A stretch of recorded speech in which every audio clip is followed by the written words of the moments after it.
Hey guys, welcome again to Honey's Kitchen. I would like to thank my family and friends for always supporting by watching my videos on my channel. Thank you for your love and support. For those who are new on my channel, welcome. Our recipe for today is taco soup. If you would like to know how to create this, keep on watching.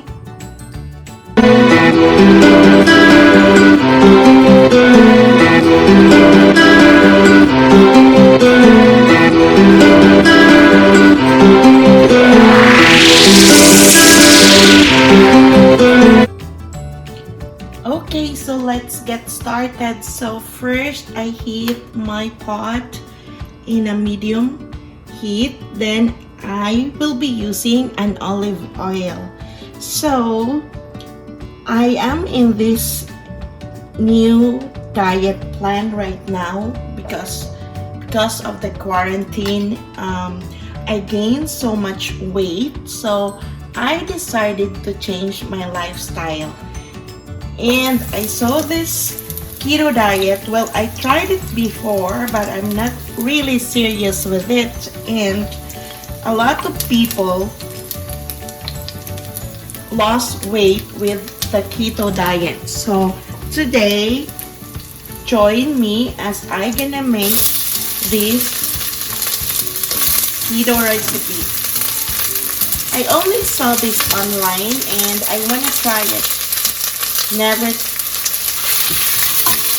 So there we put garlic and onion. We just saute it with an olive oil. So for those who didn't know, keto diet is a type of diet where you will have a low carb and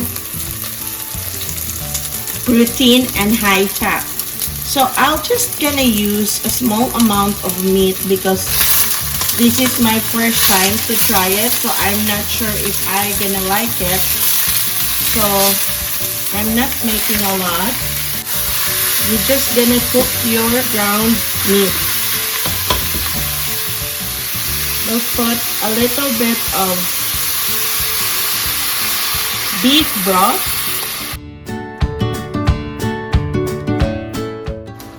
And then we're gonna add in our taco seasoning. So I just use this one. You can buy it in the store. So we're just gonna put half of it since we're not making a lot. So I think I'll just put half of the taco seasoning.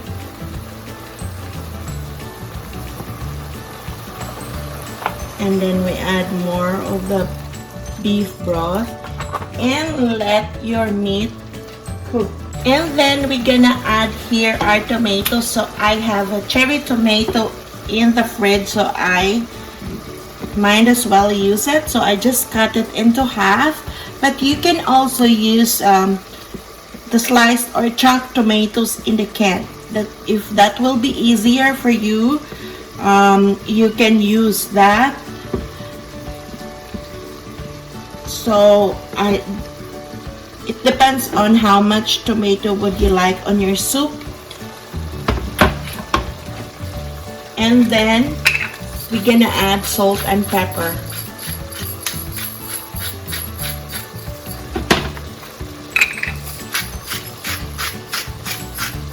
And then off cam I tried it and the taco seasoning is not so strong, so I decided to put all the taco seasoning. And then we're gonna add in, normally if you have 1 kilo of meat, you will use all the cream cheese, but since I only make a little bit to try, so we're just gonna use a little cream cheese. If you don't have cream cheese, you can use heavy cream or maybe milk works for it. So you just gonna mix it well.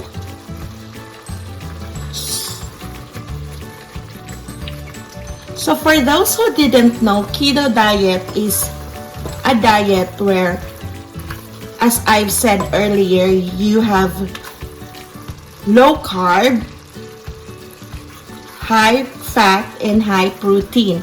Because our body, when we have, and then there is no sugar, because when we have carb and sugar, then those will be stored in your body. And when you don't have, because carb is the energy for your body, so when you don't have carb, then your body will be forced to use the fat as your fuel to burn energy. I am not an expert. This is just what I've learned from reading, and if you really wanted to try it, you can consult any doctor if you have, especially if you have underlying sickness. But I tried it. I feel good. I don't feel anything bad. I feel energetic, and this why I choose this, because this is the diet where you have a lot of options, and I don't have cravings because you have lots of recipe around, because everybody is using keto diet, so there are lots of recipe around as your options on what to eat. So there I added another beef broth. It depends on how liquidy you want your soup is. And then we're gonna leave it for a few minutes to boil. Let's gonna check it. It's boiling so hard. When you feel that it's not really soupy anymore, then you can add more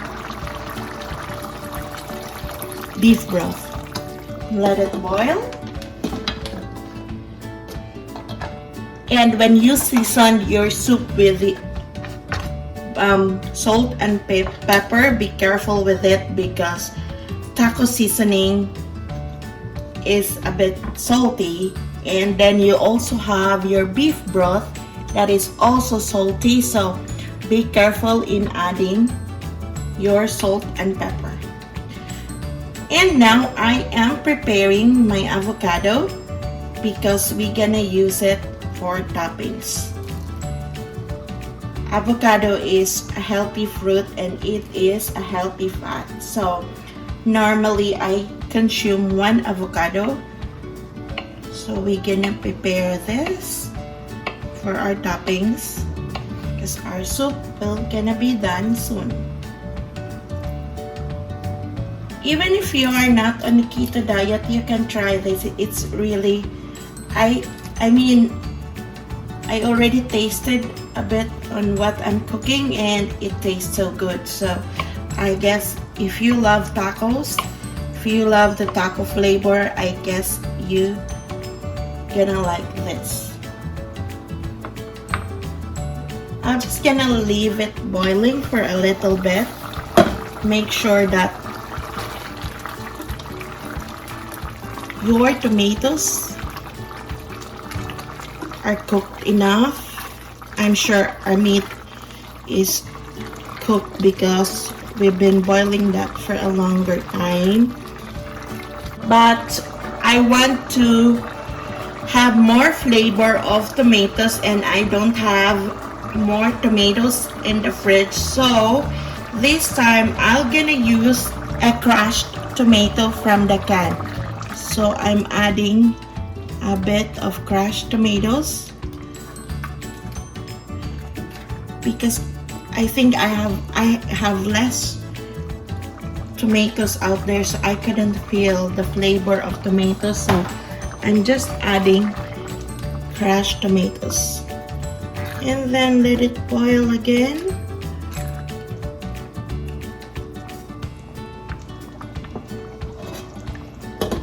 And we're gonna let it simmer for a few minutes.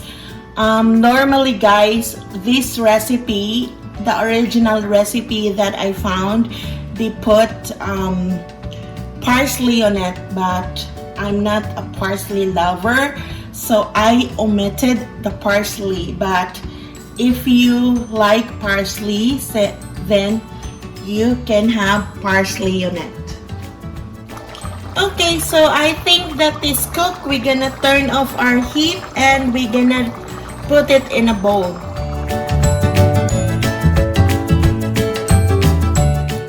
So after you put it in a bowl, if you, as I've said, if you wanted parsley, so this is the time that you're gonna put parsley on top of it.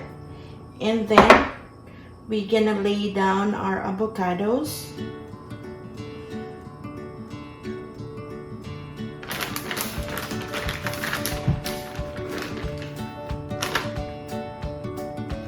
Put some cheese. In ketos, the more cheese you have, the better it is. So put some cheese in it. And then put like a tablespoon of sour cream.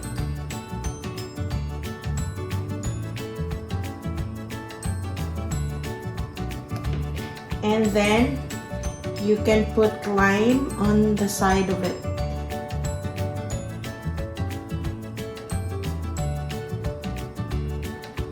There you go.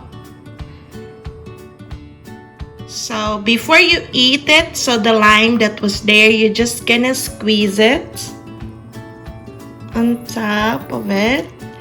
And then you're gonna mix it so the cheese will gonna melt and the sour cream will gonna blend to the soup. Enjoy! So this is the finished product of our recipe today, the taco soup. It is so good and it is ideal for those who are having a keto diet. If you didn't catch up all the list of ingredients, I will write it down in the description below. Before you go, please don't forget to like and subscribe and push the notification bell so you will be updated when I will upload another amazing recipe. Please take care everyone, stay safe, stay healthy, have a good day, and I will see you again on my next video.